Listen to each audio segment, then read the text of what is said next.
சிவகங்கை மாவட்டம் திருபுவனத்தில் கோயில் காவலர் அஜித்குமாரை காவல்துறையினர் தாக்கியதை வீடியோ எடுத்தவரிடம் மதுரை மாவட்ட நீதிபதி ஜான் சுந்தர்லால் சுரேஷ் 2வது நாளாக நீதி விசாரணை நடத்தினார். 2வது நாள் விசாரணையில் கோயில் அறநிலையத்துறை அலுவலர் பெரியசாமி, தனிப்படையினர் தாக்கிய வீடியோவை பதிவு செய்த சக்தீஸ்வரன், கோயில் அலுவலர்களான பிரபு, கார்த்திக் ராஜா, மணப்புரம் கோயில் உதவி ஆணையர் அலுவலகத்தில் ஓட்டுநராக பணியாற்றும் கார்த்திக் வேல் ஆகியோரை நீதிபதி விசாரித்தார். பின்னர் பேசிய சக்தீஸ்வரன், அஜித்குமாரை தானே அடித்து காவல்துறையிடம் ஒப்படைத்ததாக பலர் பொய் செய்தி பரப்புவதாக குற்றம் சாட்டினார். நாங்கள் தான் முதல்ல அடித்து அவங்கள்ட்ட அப்படி ஒப்படைச்சோன்ற மாதிரி சொல்கிறாங்க. அங்கேருந்து யாராவது ஒருத்தர் அந்த வார்த்தையை சொல்லலை. எல்லாருக்குமே தெரியும் அங்கே என்ன நடந்ததுன்னு. அந்த மாதிரி நினச்சிதான் நான் அந்த வீடியோ எடுக்கணும்னு எனக்கு தேவையே கிடையாது. தனது உயிருக்கு அச்சுறுத்தல் இருப்பதாகவும் பாதுகாப்பு வழங்க கோரியும் டிஜிபிக்கு சக்தீஸ்வரன் மனு அளித்திருந்த நிலையில் அவருக்கு பாதுகாப்பு தர துப்பாக்கி ஏந்திய 4 போலீசார் பணியமர்த்தப்பட்டுள்ளனர். நகையை எடுத்திருந்தால் கொடுத்துவிடு என்ற போது தான் எடுக்கவில்லை என்று அஜித்குமார் கூறியதாக அவரது தாய் மாலதி கூறினார். சிவகங்கை மாவட்டம் திருபுவனம் காவல்துறையினர் விசாரணைக்காக அழைத்துச் சென்று தாக்கியதில் கோயில் காவலாளி அஜித்குமார் உயிரிழந்த நிலையில் அவரது தாய் மாலதியிடம் நீதிபதி ஜான் சுந்தர்லால் விசாரணை நடத்தினார். சுமார் 2.5 மணி நேரம் நடந்த விசாரணைக்கு பிறகு வெளியே வந்த மாலதி என்ன நடந்தது என்ற உண்மைகளை நீதிபதி முன்பு எடுத்துக் கூறியதாக கூறினார். கொடுத்துருந்தியா அப்படின்னு, நான் எடுக்கலமா அப்படின்னு சொன்னேன். அப்புறம் ஒரு சார் வந்து நீ வெளியில் போங்க அப்படின்னு சொல்லிட்டார். நான் வெளியில் போனோம். நாங்கள் 2 பேரும் வந்துட்டோம். நானே பையன் வந்து வந்துட்டோம். அப்புறம் தெரிஞ்ச தம்பி ஒன்று நின்றாப்புல, சார் என்னென்ன இப்படி செஞ்சுருக்காங்களே, இல்லைம்மா விசாரிக்கதான் கூட்டிகிட்டு வந்திருக்காங்க, விசாரிச்சு விட்டுருவாங்கம்மா, நீங்கள் வீட்டுக்கு போகணுன்னு சொன்னாங்க. நான் வீட்டுக்கு போகணும் வந்துட்டேன். அதைத் தொடர்ந்து அஜித்குமார் மரணம் தொடர்பாக அவரது சகோதரர் நவீனிடம் நீதிபதி ஜான் சுந்தர்லால் சுமார் 5 மணி நேரம் விசாரணை நடத்தினார். என்ன நடந்துச்சோ அதை எந்த ஒளிவு மறைவு இல்லாமல் சொல்ல சொன்னார். எல்லாமே சொன்னோம். என்ன ஒன்று விடாமல் கேட்டார். டைமிங்கு, டேட்டு எல்லாமே கேட்டார். டீட்டெயிலாக இது வரைக்கும் உங்கள்கிட்ட என்ன நான் சொன்னனோ அதை ஃபுல்லாக ஒன்று விடாமல் எழுதி கொடுத்துருக்கேன். தன்னிடம் எழுத்துப்பூர்வமாக நீதிபதி வாக்குமூலம் வாங்கியதாக நவீன் கூறினார். சிவகங்கை மாவட்டம் மணப்புரம் கோவில் காவலாளி அஜித்குமார் கொலை வழக்கில் தொடர்புடைய IAS அதிகாரி யார் என்பதை மூடிமறைக்க தமிழ்நாடு அரசு முயற்சிப்பதாக மார்க்சிஸ்ட் கம்யூனிஸ்ட் மாநில செயலாளர் சண்முகம் குற்றம் சாட்டியுள்ளார். சிவகங்கை மாவட்டம் மணப்புரத்தில் அஜித்குமாரின் குடும்பத்தினருக்கு நேரில் ஆறுதல் கூறிய பின் செய்தியாளர்களிடம் பேசிய அவர், இந்த வழக்கில் சம்பந்தப்பட்ட அனைத்து உயர் அதிகாரிகளையும் விசாரணை வளையத்திற்குள் கொண்டு வர வேண்டும் என்று வலியுறுத்தினார். IAS அதிகாரி ஒருவர் கொடுத்ததன் விளைவாகத்தான் இத்தகைய சம்பவம் நடைபெற்றது என்று எல்லோருமே பேசுகிறார்கள். ஆனால் இதுவரை அந்த சம்பந்தப்பட்ட IAS அதிகாரி யார் என்கிற விவரம் என்பது வெளிப்படாமல் மூடி மறைக்கக்கூடிய நிலைமை என்பது இருக்கிறது. ஒரு வெளிப்படை தன்மை என்பது இல்லாத ஒரு நிலைமையை இது உருவாக்குகிறது. ஆகவே அந்த சம்பந்தப்பட்ட IAS அதிகாரி யார் என்பதை வெளிப்படையாக அறிவிக்க வேண்டும். FIR போடாமல் விசாரிப்பதற்கு யார் அதிகாரம் கொடுத்தது? இது சம்பந்தப்பட்ட அனைவரும் குற்றவாளி கூண்டில் நிறுத்தப்பட வேண்டும். என்கவுண்டர் செய்வது, குற்றவாளிகளின் கைகால்களை முறிப்பது போன்றவை சட்டவிரோதம் என கூறிய சண்முகம், காவல்துறையினரை நேரடியாக தண்டனை வழங்குவதை தமிழ்நாடு அரசு உரிய நேரத்தில் தடுத்து நிறுத்தியிருந்தால் அஜித்குமாரை இழந்திருக்க வேண்டிய நிலை வந்திருக்காது என்றும் தெரிவித்தார். ஓரணியில் தமிழ்நாடு பரப்புரையை சென்னையில் தொடங்கி வைத்த முதலமைச்சர் மு க ஸ்டாலின் வீடு வீடாக சென்று தமிழ்நாட்டின் திட்டங்கள் குறித்து மக்களிடம் எடுத்துரைத்தார். ஓரணியில் தமிழ்நாடு திட்டத்தின் கீழ் சென்னை ஆழ்வார்பேட்டையில் வீடு வீடாக சென்று பரப்புரையை தொடங்கிய முதலமைச்சர் மு க ஸ்டாலின் பொதுமக்களிடம் குறைகளை கேட்டறிந்தார். தமிழ்நாட்டில் சட்டமன்ற தேர்தல் நெருங்கும் நிலையில் ஓரணியில் தமிழ்நாடு என்ற திட்டத்தை முதலமைச்சர் மு க ஸ்டாலின் செவ்வாய்க்கிழமை அன்று தொடங்கி வைத்தார்.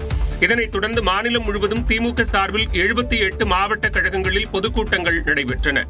அதன் தொடர்ச்சியாக திமுகவினர் வீடு வீடாக சென்று பரப்புரை மேற்கொள்ளவும் உறுப்பினர் சேர்க்கையை தொடங்கவும் முதலமைச்சர் மு க ஸ்டாலின் உத்தரவிட்டிருந்தார். இந்நிலையில் சென்னை ஆழ்வார்பேட்டையில் தனது இல்லம் அருகே வசிக்கும் மக்களை வீடு வீடாக சென்று முதலமைச்சர் மு க ஸ்டாலின் சந்தித்து பரப்புரையை தொடங்கினார்.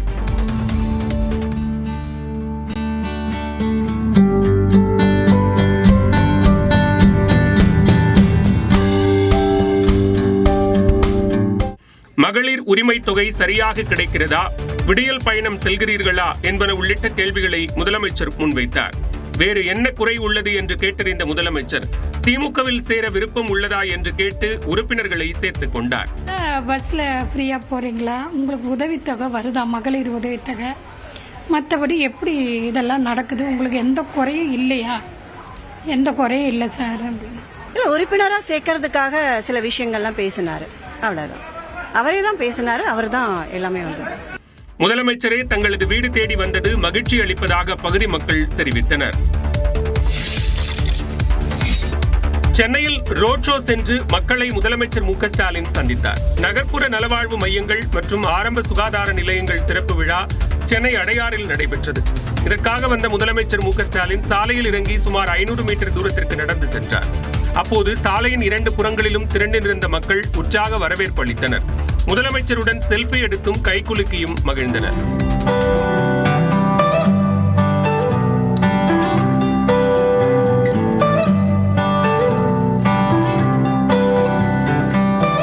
சாலையில் நின்ற பெண் ஒருவர் தனது கைக்குழந்தையை முதலமைச்சரின் கையில் கொடுத்தார். அந்த குழந்தைக்கு முதலமைச்சர் ஸ்டாலின் பெயர் சூட்டி 500 ரூபாய் பரிசாக வழங்கினார்.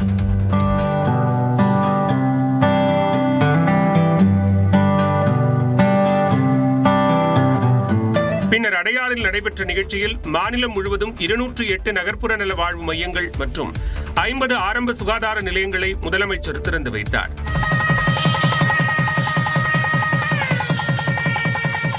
நிகழ்ச்சிக்கு பின்னர் செய்தியாளர்களிடம் பேசிய அமைச்சர் மா சுப்பிரமணியன், மருத்துவத்துறையில் இது மகத்தான நாள் என்றார்.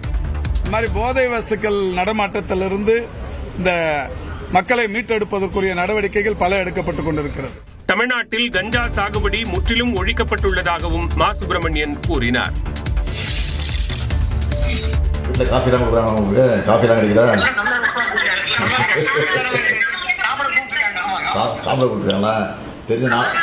தெரிஞ்ச நானே வந்திருப்பேன். கொடுங்க, பெரியவங்க இருந்தா கொடுங்க. ஓரணியில் தமிழ்நாடு உறுப்பினர் சேர்க்கை குறித்து காணொலி வாயிலாக முதலமைச்சர் மு க ஸ்டாலின் கேட்டறிந்த காட்சியே இது. நாகர்கோவில் மாநகராட்சி பெருவிடையில் திமுக சார்பில் ஓரணியில் தமிழ்நாடு உறுப்பினர் சேர்க்கை நடைபெற்றுக் கொண்டிருந்தது. அப்போது மேயர் மகேஷுக்கு வீடியோ கால் செய்த முதலமைச்சர் மு க ஸ்டாலின் உறுப்பினர் சேர்க்கை குறித்து கேட்டறிந்ததுடன் பொதுமக்களிடம் கலந்துரையாடினார். இதேபோல அவிநாசியில் திருப்பூர் வடக்கு மாவட்ட திமுக செயலாளர் தினேஷ்குமார் தலைமையில் நடந்த உறுப்பினர் சேர்க்கையின் போது வீடியோ கால் செய்து மக்களின் கருத்துக்களை கேட்டறிந்தார்.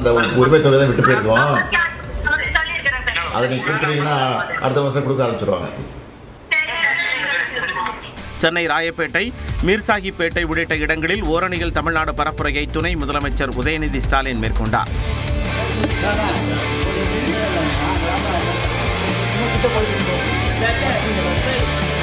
தூத்துக்குடியில் திமுக துணை பொதுச் செயலாளர் கனிமொழி மற்றும் அமைச்சர் கீதா ஜீவன் பரப்புரை செய்தனர்.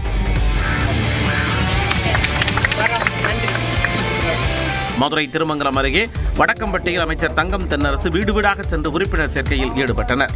சென்னை உறுப்பினர்களாக லட்சம் உடன்பிறப்புகளை இணைத்துக் கொண்டிருக்கிறது. இன்றைக்கு கோடிகளை தாண்டி திராவிட முன்னேற்ற கழகத்தில் உடன்பிறப்புகள் வந்திருக்கிறார்கள். டெல்டா மாவட்டங்களில் தூர்வாரும் பணிகளை முறையாக மேற்கொள்ளாததால் மேட்டூர் அணையில் திறக்கப்பட்ட நீர் 20 நாட்களை கடந்தும் கடைமடைக்கு செல்லவில்லை என எதிர்க்கட்சித் தலைவர் எடப்பாடி பழனிசாமி கண்டனம் தெரிவித்துள்ளார். இது தொடர்பான அறிக்கையில் திருவாரூர், திருத்துறைப்பூண்டி, தலைஞாயிறு, வேதாரண்யம், பேராவூரணி, பட்டுக்கோட்டை பகுதிகளுக்கு இதுவரை தண்ணீர் சென்றடையவில்லை என குற்றம் சாட்டியுள்ள இபிஎஸ், விவசாயிகளின் வேதனை குரல் காதில் விழாத அளவுக்கு ஆட்சியாளர்கள் மமதையில் இருப்பதாக தெரிவித்துள்ளார். பாசன மதகுகள், கதவணைகள் பழுது பார்க்கப்படாததால் தேவைக்கேற்ப நீரை திறக்க முடியவில்லை என்றும் உரிய முறையில் தண்ணீரை விவசாயிகளிடம் சேர்ப்பதில் அரசுக்கு என்ன சிக்கல் என்றும் அவர் கேள்வி எழுப்பியுள்ளார். டெல்டா மாவட்டத்தில் உள்ள அனைத்து பகுதிகளுக்கும் நீர் செல்வதை அரசு உறுதி செய்ய இபிஎஸ் வலியுறுத்தியுள்ளார். இதனிடையே திறந்த ஒரு வாரத்தில் வேலூர் சிறப்பு பல்நோக்கு மருத்துவமனை மூடப்பட்டுவிட்டதாகவும் அதை உடனடியாக திறக்க வலியுறுத்தி ஜூலை 8ஆம் தேதி ஆர்ப்பாட்டம் நடத்தவுள்ளதாகவும் எடப்பாடி பழனிசாமி அறிவித்துள்ளார். வேலூரில் 125 ஆண்டுகள் பழமையான மருத்துவமனையில் கட்டப்பட்ட 7 மாடி மல்டி ஸ்பெஷாலிட்டி மருத்துவமனை திறப்பு விழா கண்ட வேகத்தில் மூடுவிழா கண்டதாக விமர்சித்துள்ள எடப்பாடி பழனிசாமி, மருத்துவமனை கல்விக்கூடங்கள் அமைக்கும் போது அவை முழுமையாக பயன்பாட்டிற்கு உகந்த வகையில் கட்டப்பட்டுள்ளதா என ஆராய வேண்டும் என வலியுறுத்தியுள்ளார்.